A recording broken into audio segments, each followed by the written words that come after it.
The number one question I get from startup operators is how have you built such a strong team of 175 people that are so high performing while being fully remote? Because they see that Forbes just named our company, Owner.com, as one of the next billion-dollar startups. And we're growing at a top-notch rate with tens of millions in revenue and 4.9 out of 5 stars on employee rating sites like Glassdoor. There's 3 keys to building that high-performance, happy, remote-first team, including how to evaluate people who will be successful in a remote-first company, the wild thing we learned by operating with extreme transparency, the secret to getting the most out of team members remote-first without having to micromanage them. So let's dive into it, starting with key number 1. The team you build is the company you build. That's what I've realized. But when I was first getting started, I was applying the wrong approach because I thought success came down to some combination of strategy or strength of my personal network or my personal execution against a plan. Most new leaders and founders still think that way, but it was the wrong approach because achieving success in each of those things comes down to quality of team and talent density. And all of those things are downstream of the quality of people you're able to attract and set up for success internally. So we're going to start this video with the most surprising and important things I've learned about recruiting teams, and then move into the systems to manage people for success. That first thing is how important it is to filter for values in the interview process. Because studies show that the number one predictor of whether people stay at a company for a long time is whether they have close friends at work that they actually enjoy working with. The best way to foster friendships in your company is recruiting people with shared interests and shared values, because those are the people that are likely to become friends. In our specific case, our team is really into self-improvement and personal development. That means they read lots of books and podcasts and are constantly comparing notes on making ourselves better and growing our skills. So we actually have interview questions in our process that screen people for that trait because it's rare and super important for fitting into the team and being successful at Owner. And it's also why one of the first values we look for in new teammates is what we call scale yourself, which is people who can continuously grow themselves and teach themselves without needing to be given step-by-step instructions on every little thing. It is through evidence of that ability that we know that those people will be able to succeed in our highly ambiguous startup environment, even without extremely explicit training on every part of the role. We do believe in training and extreme transparency, as you'll see later in this video, but it's a very specific type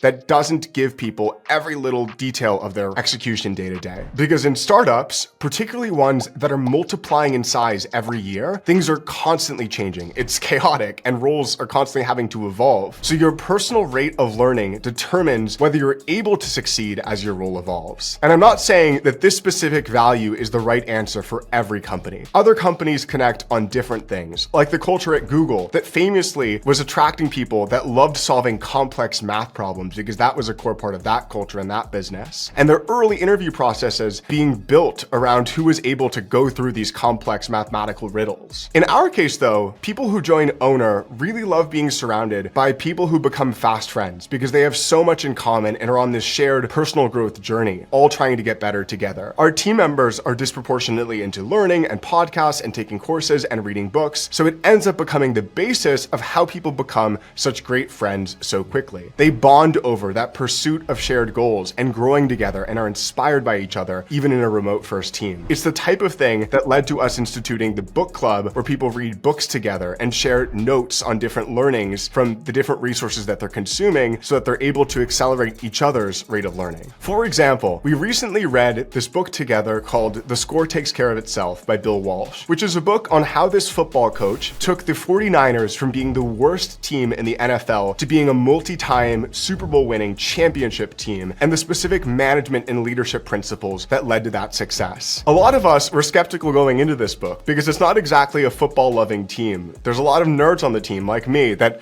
don't really watch football, but getting to see the level of attention to detail that they instituted on all of these elements of building a football team that didn't seem otherwise important, like how Bill Walsh made sure that every player respected their uniform and the locker room and ensuring that they were kept impeccably clean, because he realized that how we do anything is how we do everything, and that unless players showed up in a way that showed how much they cared about the overall team and their success, that they wouldn't apply that on the field. Another example from the book that really resonated with the team is that he retrained how the receptionist would answer the phone in representing representing the team because he knew that that would set a standard of quality that would be felt all across the organization, even though it's a seemingly trivial detail. We've applied that same methodology for how we think about our product and our customer support experiences. And it's through having this shared vocabulary that comes from reading the same resources and being able to cite the story of the 49ers or any of the other books that we've read that have instituted other principles in our operation that we're able to be so aligned in the way that we execute. The other magical thing about looking for people with this trait is that it means learning doesn't just have to come from the top. There's all sorts of learnings that are coming from people in entry-level positions or in individual contributor positions that are unearthing different insights or learnings that are either specific to their role or building a business broadly, and then sharing them with the team in a way that helps level up all of our execution. One other thing I want to call out here is that a lot of people think remote first, and one of the big downfalls that they cite of having a remote first model is they say entry-level talent is not able to learn at the same rate. But because we're constantly praising people who are going above and beyond in sharing their learnings internally and teaching other colleagues, what we've fostered is an environment where even in this remote first setup, entry-level talent is able to learn from more experienced peers because that is one of the behaviors that is so rewarded and celebrated internally. When we see people doing it, we shout them out in front of the entire company and specifically spotlight what it was that they shared so that everybody's able to learn from those same experiences versus just relying on serendipity or casual conversations happening at the water cooler in order to have these cross-team learnings. Being an extremely hungry, self-taught learner is one of the traits that we've seen make people extremely successful in our environment. And another one that we've seen really make a huge difference in how our company adapts and is resilient, especially in hard times, is the trait of optimism. Because in startups, things are constantly going wrong. They're constantly chaotic about whether the company is going to be able to overcome big challenges that come up. And in the early days, I made the mistake of not looking so carefully for this trait of optimism, which led to a lot of negativity and panic that spread when we hit some of the early challenges that came on. So from that point forward, we made a policy of no pessimists and said that every single addition to our team would be somebody that by default sees the glass as half full. Not says everything is joyous and perfect all the time, not delusional optimism,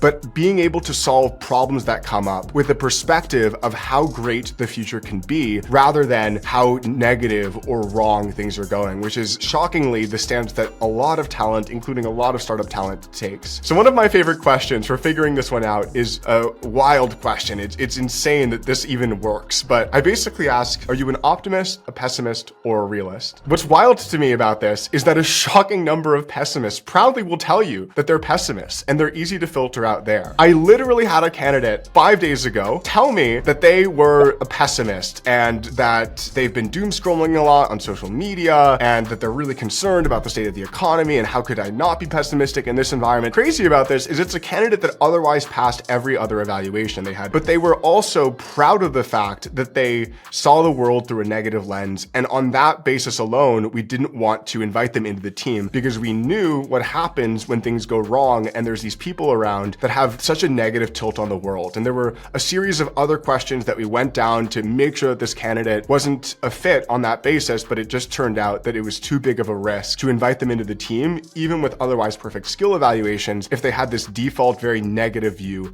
of the world. Because that negativity doesn't just lead to things going awry when things go wrong with panic spreading and negativity spreading, but it also ends up becoming contagious to otherwise optimistic people if their colleagues and the people they respect are constantly sharing things through a negative lens. You might be wondering why I ask if they identify as a realist, and that is because there's a lot of pessimists that actually consider themselves to be realists and their negativity to just be realistic. So in order to figure out whether they're a realist that trends optimistic or a realist that trends pessimistic, it's worth double clicking on each of their responses and asking them why or how did you arrive at that worldview, because our belief, like I said, is that startups are too hard for people that bring negative energy and negative beliefs in general to problem solving. The reason this is so important to me is that startups aren't just hard by nature. They're also all about creating something that doesn't yet exist and doing the impossible, things that look foolish or crazy to the outside world. And it takes a special type of crazy in a good way to be able to see a version of the world that hasn't yet existed and then work really hard to make it exist even when the odds are stacked against you. Optimists tend to be able to do that in spades. And again, is not toxic positivity of everything's always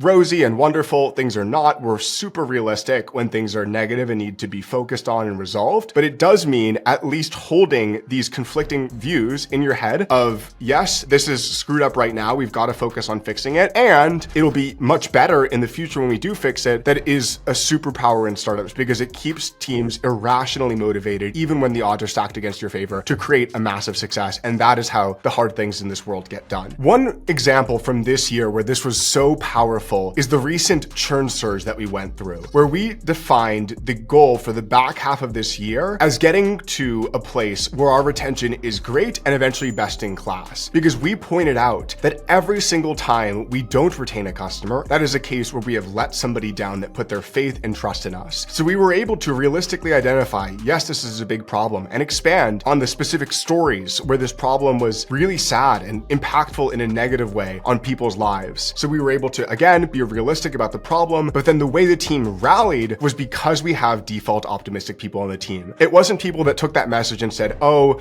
we're screwed, this business isn't going to work, there's people that are unhappy with us. It was people that said, wow, we've got the opportunity to make every customer like our success stories because we've achieved this great growth, we've got all of these happy customers, and yet we have a portion of our customer base that isn't happy. So how do we focus on doing the things that are going to take that portion that isn't happy and make them the portion that are like our most successful? And wow, imagine how fast growing and successful we'll be when we get to that place if we're already growing this fast now. Because that was the mindset that our team took, we've continued to make massive progress against this goal and now are progressing well on this path of taking our retention to best in class rates, which is one of the most important things that we have to do as a business. And it would not have happened to the same degree if our team wasn't so optimistic in their long-term view. You may have noticed something interesting about this video, which is that we started by talking about talent acquisition, and I immediately moved into mindset rather than skill set, talking about the traits that people need to be successful in Optimism and being able to scale themselves with the company before even talking about the skills that are required. The reason for this is because of the importance of undiscovered talent. I index so heavily on mindset and have since the very early days because that is the talent that is actually accessible to you as a startup. It's not the people with perfect resumes or impressive experiences at major companies that are accessible. They weren't accessible to us early on because Google and Facebook recruit those perfect resumes en masse and offer them like 10 times as much compensation as a startup can. That's why you have to look for people with extremely high potential and unusual backgrounds, people that are unproven that you can bet on because they're so high potential. For example, we found our first engineer, Julian Meyer, by turning over countless rocks online, looking through GitHub for hundreds of hours at different people that had created open source projects for restaurant owners, and then looking for people that had won hackathons and filtering those winners with people that had built for restaurant projects. That's how we found Julian, because he was a sophomore in college that had just built a direct competitor to Owner and had won a hackathon with it. This is a wild story and was trajectory changing for our company. He actually had VCs trying to give him money after winning that hackathon to build a direct competitor to us. That's about the time that we reached out. I sent him a cold email, no response. And then a second cold email, no response. And then a third, and then a fourth, still no responses. So I'm like, shit, this cold email thing is not working. I've got to figure out another way to get through the Julian because he'd be such a game changer to have on our team. So what I did is I looked up his name online and then I found his Calendly link was just on Google someplace. So I clicked into it and I just booked an appointment for the next day with my name unprompted on his Calendly. I was super excited to have found that link until I woke up the next morning and saw that he canceled the appointment. So I went back on the link and put the time back on his calendar and I said, trust me, it'll be worth it.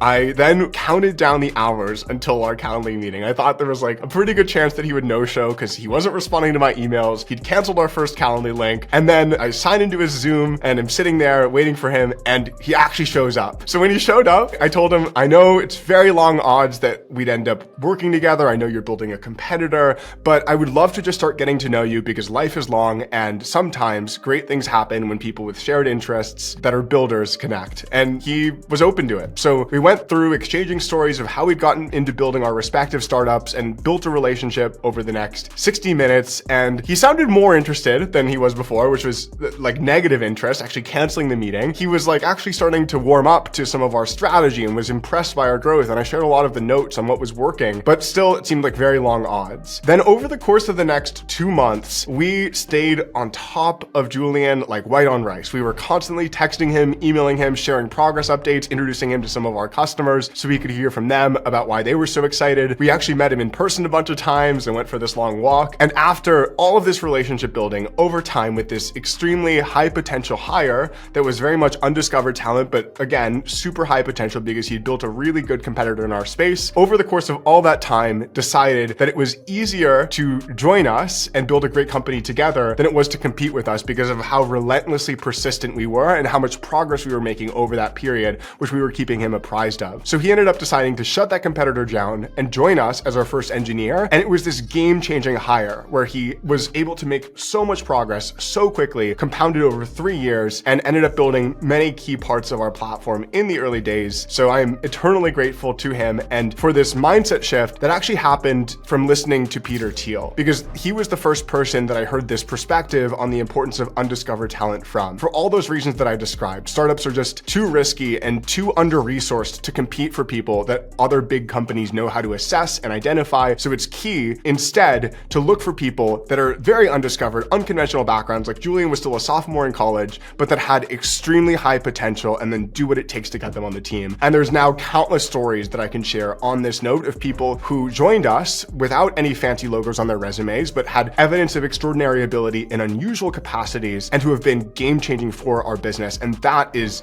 the magic that startup teams are built on. These people that are seemingly misfits to the rest of society or too early in their career to be branded with fancy logos, but are magic if you can get them on your team and align them towards this bigger mission that you're all working toward together. The reason I was willing to be so unreasonably persistent and put so much time into one candidate that seemed like a 1 in a million chance of being able to get is because I believe that the team we build is the company we build, and that as a leader, we are only as good as the quality of people we're able to attract. That's why if you look at my calendar over the past 4+ years, you'll see that the biggest time allocation I have to any activity by far is recruiting. Sometimes it's more than 50% of my hours in a week, more than 50 hours a week in reaching out to candidates, taking introductory meetings, doing references on candidates, and going through the process of evaluating great people, especially when they have unusual or undiscovered backgrounds, because that is where the highest potential people often are. That's even with a talent team that we now have of 4 full-time professional great recruiters. I'm still doing outreach. I'm still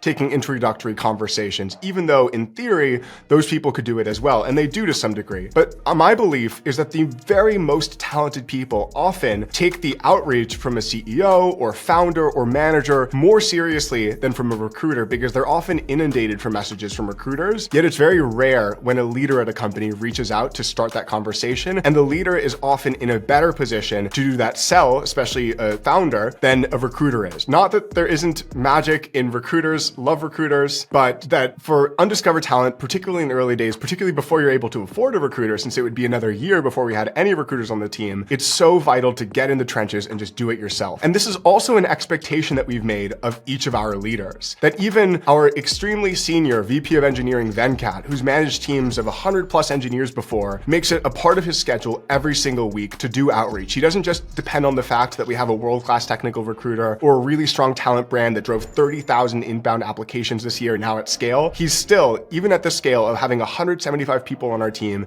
and a full-time talent team, going out, looking on LinkedIn for great profiles or GitHub or various other sources, reaching out, introducing himself, and nurturing relationships with talent, especially undiscovered talent like Julian, that is able to have such a trajectory-changing impact when we're able to attract them. So I know what you're thinking. Once you've found those people, how do you actually get them to say yes, especially people like Julian Meyer? And if I were to go back in time, I would have told myself to do something way earlier that we did over the past year or so, and that has had a huge impact on talent, which is building a great culture deck. The culture deck doesn't have to be super polished and fancy, but it does have to be polarizing by design. When I say polarizing by design, I mean that it has to be a magnet for the right type of talent and attract them, make them think this company seems perfect to me. And for every other type of talent that isn't the right type, it actually has to repel them, because messages that are polarizing end up being much more strong for a specific group of people, the right group of people, and then unattractive or actually repelling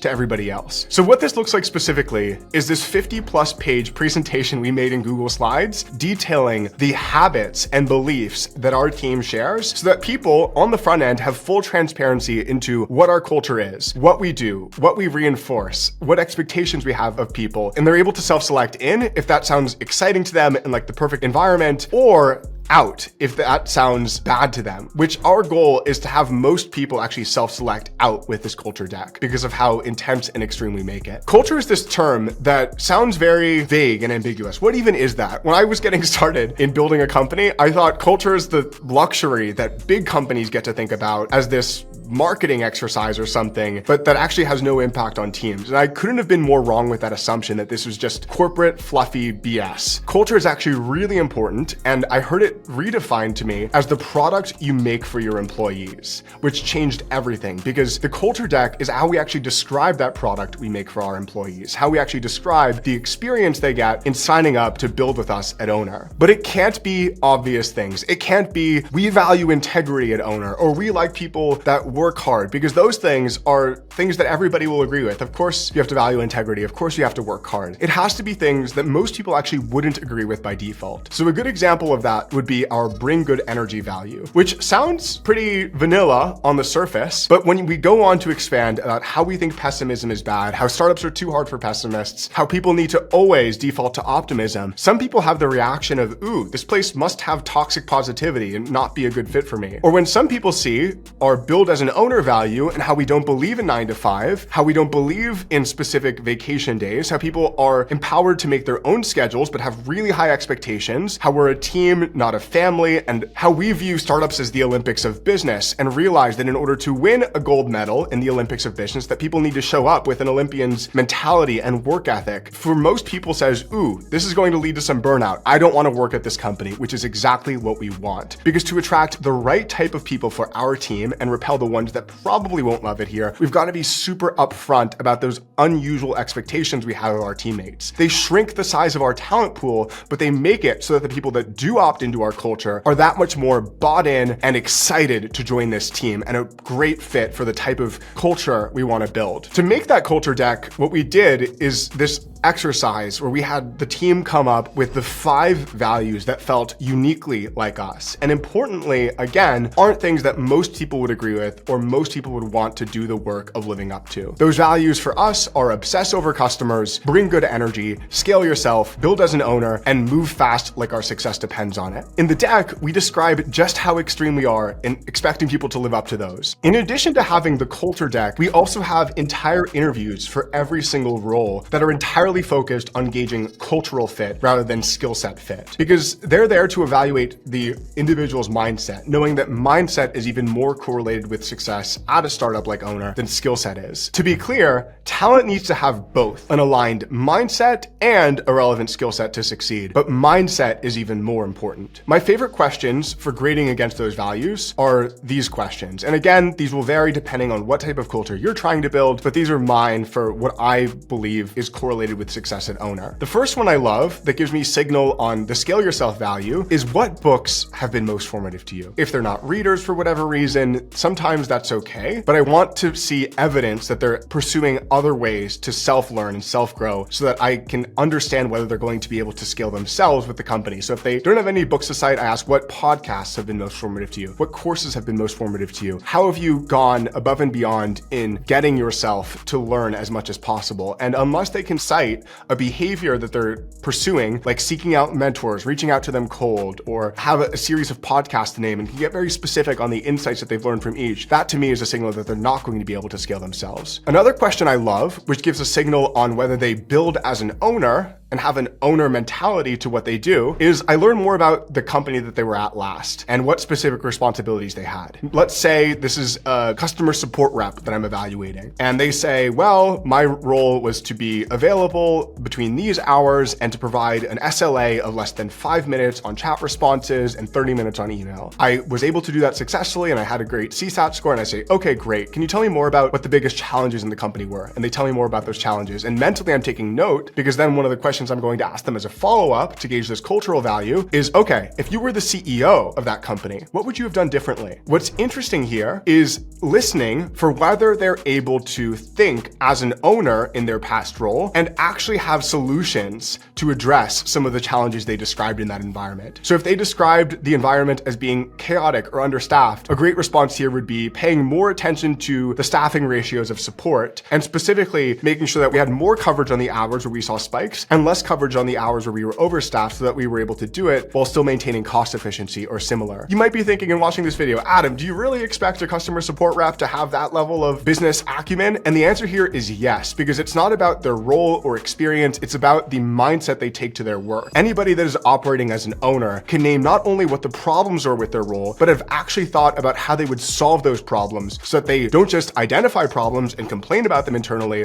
but actually are able to put themselves in an owner mentality to think about how to actually resolve those things. Because when you're able to attract those people in every single role as we have an owner, it ends up becoming a superpower, because nobody thinks to themselves, oh, this problem isn't my job, or oh, our CEO needs to solve this problem. They instead start working on the thing, making progress, and only when important escalate it up so that they can get additional support or resourcing in order to resolve those things. A great example of this is one of our star onboarding specialists, Andreas, who was so effective in building as an owner that he quickly made it into management for this reason. When he was first getting started, he identified all sorts of little bottlenecks in how we were actually going about onboarding customers and how to resolve those things. And rather than just vocally complaining to me about all those little things that he identified, oh, it's so annoying, we've got to wait 20 minutes for this thing, and oh, it's so terrible, we don't have coverage properly on this part. He didn't do any of that, and instead put himself immediately in building as an owner in his mindset and resolve those things, was able to actually fix them for his team, change the way we were communicating with customers to speed up that step, or change the type of relationship we had with this dependency partner to speed up that step. And it led to improvements in onboarding that have now been reflected across the entire team, and again, led to him quickly ascending in the organization, because he proved that even in starting as an entry-level role, that he was able to operate with this mindset to the highest caliber. The great thing is it's not just Andreas doing this, it's every member of those teams that is constantly pushing for more, constantly thinking about how they can optimize the processes and improve them, knowing that if we make the company more valuable and make our systems better, then that benefits everybody in creating growth opportunities for them, in improving the impact we're able to have on our customers, and in overall creating a more successful, fun environment to work in, even if it requires extra work. Another one of my favorite questions for getting signal on the scale yourself value is, how do you spend time on your average day? And I make people get very specific, because I've noticed this pattern that unless people have a plan for their day that they consistently execute, that they don't tend to be very effective in getting things done. So what I'm looking for when I ask, how do you spend your time on your average day, is a structured response in how they think about setting themselves up for productive success and being able to consistently execute that. There's not one size fits all correct responses here, but just having clarity on what individuals can do to structure their day, to manage themselves, to me provides evidence that that individual is going to be able to scale themselves and build as an owner without needing to be micromanaged. That's the key to not having to micromanage people in a remote first environment. Hiring people that have the ability to manage themselves really effectively and that hold themselves to a higher standard than you'd be able to hold them to. And that has been an absolute game changer for us. Another great question that was actually inspired by that Elon meme that he sent the CEO of Twitter of what did you get done in the past week is this question of what did you get done in the past 7 days that I like to ask in interviews. It doesn't have to be specific work tasks. I'm more just looking for somebody that has an intimidatingly high output of getting things done, regardless of what those things are. So when somebody is able to rattle off, oh, I did X, Y, and Z these past 7 days, and A, B, and C in this part of my life, and moved all these projects forward, the way they're able to describe it, both in being able to quickly recall what they got done and in being able to provide a lot of detail on what those tasks were, to me provides signal on their ability ability to move fast and again to build as an owner. What's ownership mentality about this is people that show up that way tend to get things done beyond just their rote day-to-day tasks in their role. And what provides signal on moving fast is if the list of things they got done seem impressive relative to the period of time that they got them done in. This next question I've found super interesting because one of the most legendary startup investors in tech, Doug Leone from Sequoia, uses this question to evaluate founders. What he asks at the beginning of interviews is, what matters? 2 words. And then he just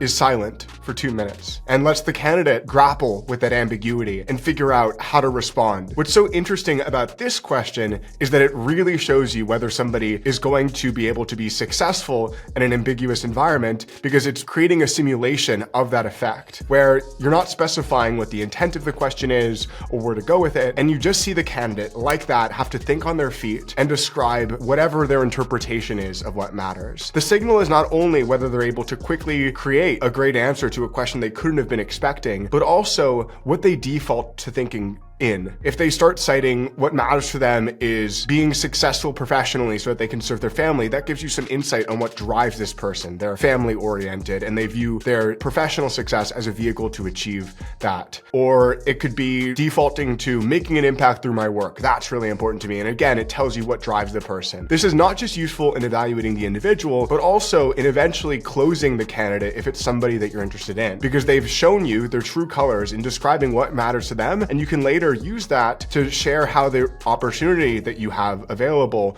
corresponds to what matters to them. One of my favorite answers to this question came when I was interviewing the candidate that would become our VP of customer success. This was a super competitive process with over 100 candidates in motion that we'd screened and over 30 that we went deep with in case studies. Now it was down to the final 3 candidates, and to start each of those interviews in evaluating cultural fit, I used this question. The way Gracie responded was immediately grabbing a hold of the question and redirecting it to the importance of helping small business owners succeed and survive in this increasingly difficult online world they find themselves in, and went on to describe how difficult it is to be a restaurant owner in 2024, how she knows these struggles from over a decade of experience in the space, and how our mission was what mattered. What was interesting about this response is it didn't give me personal insight into her drive beyond being passionate about our mission, but it did show me how she worked so well with ambiguity and being able to immediately redirect the answer to the question to showing that she had researched our company, had a really deep understanding of our mission, and personally cared about it. I could hear her drive in her voice as she told me about the Mexican restaurant that she grew up going to, Jalisco's, and how she thought that our solution is exactly what they need to succeed and survive. And it left an impression because it was such a clear thinking response to something that she couldn't have particularly prepped for, and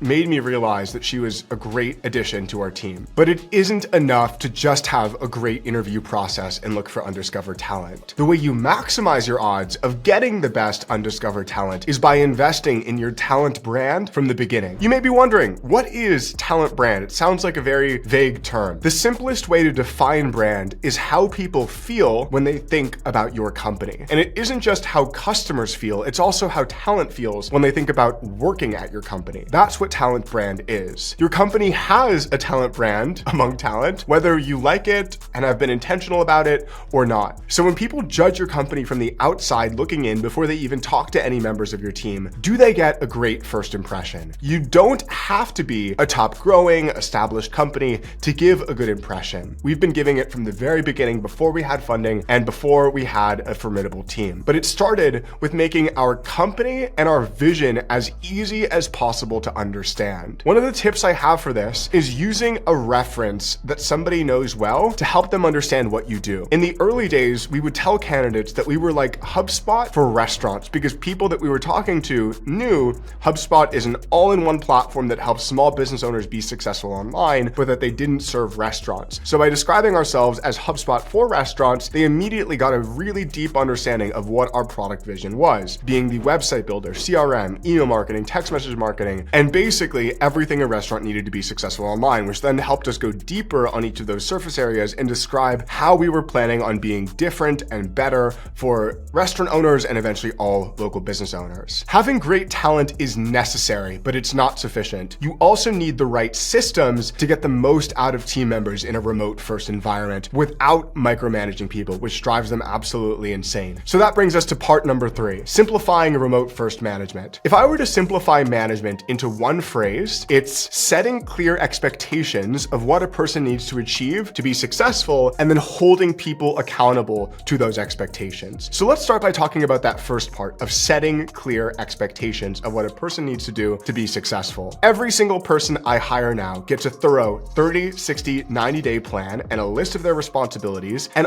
also sees the scorecard that I've designed ahead of making the hire of how I'm going to be evaluating their performance on the day they start. That plan includes everything I expect them to have gotten done by the end of day 30, by the end of day 60, and by the end of day 90. I usually create this 30, 60, 90-day plan in collaboration with the candidate before they begin, sharing a draft of it before they begin, and letting them comment or revise it or suggest substituting certain items to make sure that we're both in agreement about the plan being achievable and letting them feel ownership over making sure that we achieve that plan. A key management lesson that I learned from Peter Thiel is that every person has one metric that they should own that is way more important than all of the others. It's key when you're setting talent up for success that you figure out what that metric is that is most important for them and then constantly ask them about it and hold them accountable to it and make it the biggest part of the plan. In the case of our sales leader, for example, that metric is how many new signups that they've gotten on any given month. By simplifying it to one metric and then constantly tracking it with them, it keeps them obsessed over doing everything in their power to move that number in the right direction, since they know the success of their role depends on it. When I was first starting out as a manager, I made a mistake of overcomplicating things by doing the opposite. I realized, well, maybe there's 7 metrics that we could use to track the success of our sales leader. Maybe we should keep track of our deal cycle time and average deal size and a bunch of other stuff that just distracted ultimately from the thing that mattered most to their success. And it would make the accountability conversations harder if there was all of these weird side conversations about, well, the deal cycle time is improving and, well, retention is improving if the sales number wasn't moving. So by simplifying it to one metric to rule them all that is by far most important, it makes the focus on both the part of the talent and the part of the manager much easier. The other key that I've found to be extremely helpful in managing people is making sure that I lead with transparency and share all of the context behind the why of each outcome they're responsible for delivering. To use that prior example, it's not enough to just tell our sales leader, hey, we need to sign up 400 restaurants this month to grow by 10% month over month or similar. We also need to share all of the context on the why behind that target, the why for our business, how important it is for us to multiply in size each year to meet investor expectations and become a multi-billion-dollar business within a few years. One of the cadences we use for management is our weekly all hands meeting, where an hour every Monday morning is dedicated to sharing that why and to sharing how we're progressing against all of our company goals. We also unpack why each goal is so important. For example, if we're spotlighting retention, we talk about the specific customer outcomes that are made better and the specific customer stories. Here's how Amir from that Peter restaurant was able to achieve this level of success because of this feature we shipped, and this is how our retention is improving, not just our business, but the businesses of everybody that we serve, and similar, unpacking the top level metrics and then getting very specific about the people that we're helping and impacting in our pursuit to make those metrics better. But then the question is, okay, now we've got feedback down and setting expectations down, but how do you make sure people are rowing in the same direction and manage company-wide performance beyond just managing individual performance? Because as a CEO or manager of a department, that's another key part of the management equation. And the key there is being extremely transparent with sharing every metric every week and the why behind every project with full business context. Not just sharing it in the all hands like I mentioned earlier, but making sure that there's an easy dashboard, constant broadcasting of those metrics, and weekly reports that people can use to track progress toward how the company is doing and understand mentally how to prioritize every decision they're making within the broader context of the business. That's how you get people to build as an owner. You treat them like an owner and you make sure that they have everything they they need to understand what is in the best interest of the business versus just their specific part of the business. That brings us to the next tool that I found to be extremely helpful in managing company-wide expectations and making sure that people are focused on the same and most important things. That is setting themes for quarters or themes for years. For example, we called the back half of this year the churn surge at Owner, which was all about how we could focus on customer retention above all else and make sure that by the end of the year that we took it from being a place of industry-wide problematic, which restaurant owners are churny,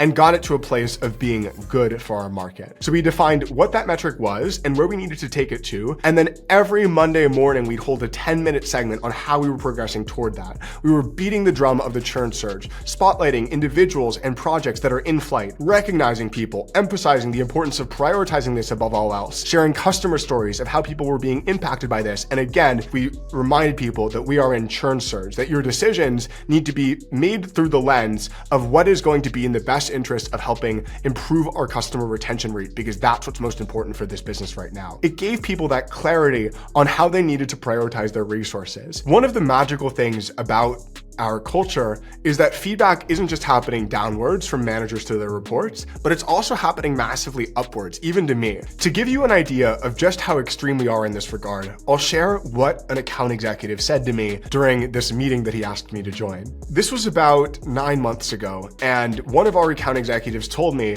that he was working on a really exciting opportunity and that he wanted me to show up for the sales call because the customer that we were selling was a big fan of my restaurant YouTube channel. So I showed up for the sales call to help this account executive and immediately went in about how much I admired this restaurant owner for building his restaurant in the way he did, how I noticed he had set things up online in mostly the right way and described how we could help, how I thought his journey into being a restaurant owner was really cool because I'd researched him, and basically just shared a lot of compliments for this restaurant owner at the very top of the call. The call ended up going on. We did the demo of our software. He seemed really excited, and he told us at the end that he was probably moving forward, but that he needed to check with somebody. And we said, absolutely, that's fine. You take your time and just let us know if you want to move forward, if this is the best fit for you. Then the call ended up ending. I'd spent 45 minutes with this prospect on almost no notice as a favor to the account executive and to lead by example and getting in the trenches and actually helping our salespeople. So I thought I'd done a great job at the end of the call. Then we get off and I get a message from this account executive and saying, hey, do you have 2 minutes? And I said, sure. And so I hop on again with him for 2 minutes. And I was going into this call expecting this account executive to thank me profusely for basically having closed a deal for him on no notice, helping him out, like helping him get this customer excited. But instead he said, Adam, can I share feedback with you? And I said, of course, always. What's up? And he said, the way you showed up to that call might have just cost us the deal, because at the beginning of the call, you sounded very insincere in how many compliments you were giving the guy. It was a bit over the top. And I know I said he was a fan of yours, but that isn't the most strategic way to open a sales call. You can be nice to somebody and compliment them without spending 5 minutes doing it. And at first I was kind of taken aback and I said, thank you for the feedback. Let me reflect on this and I'll get back to you. And after we ended the call, I realized that he was completely right in delivering the feedback. And I felt so proud of the culture that we'd built of being willing to build as an owner, not just in the work you do, but in the way you share feedback with people up and down the company. That's what that was symbolizing to me. Somebody that cared so much about the success of their company that they would have the courage at the end of somebody doing them a favor to speak to who is technically their boss's boss's boss or something like that and tell me something that I probably didn't want to hear in that moment. Like I said, we're completely right. So I thanked them profusely. And during the next all hands, gave them a recognition about how much I appreciated their courage in that moment and sharing that feedback with me about how they were completely right. The customer ended up signing up, but that isn't the point. The point is that we've developed a culture where people are so willing to be direct with each other that they're even willing to be direct with the CEO when they think I can be doing things better. And at the end of every year, to encourage this further, I ask for the people that I work most closely with to give me a performance review.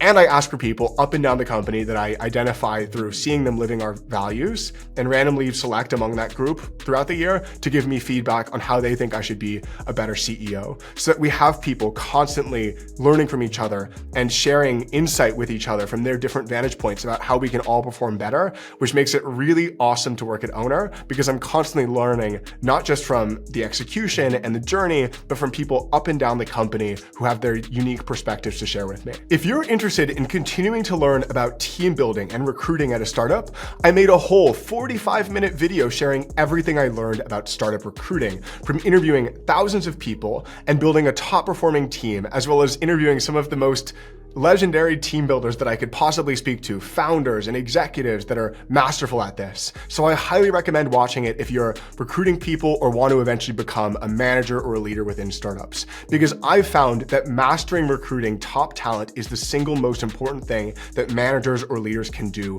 in building high-performing teams. And if you want to continue learning from my experience in building Owner to become a billion-dollar business in the future, I post new videos here every month sharing a new learning from this journey on growth or fundraising or team building or building product and a bunch of other topics and stories from the journey that could be helpful to you. So click subscribe down below if you want to continue learning from this journey to make sure you never miss my future videos.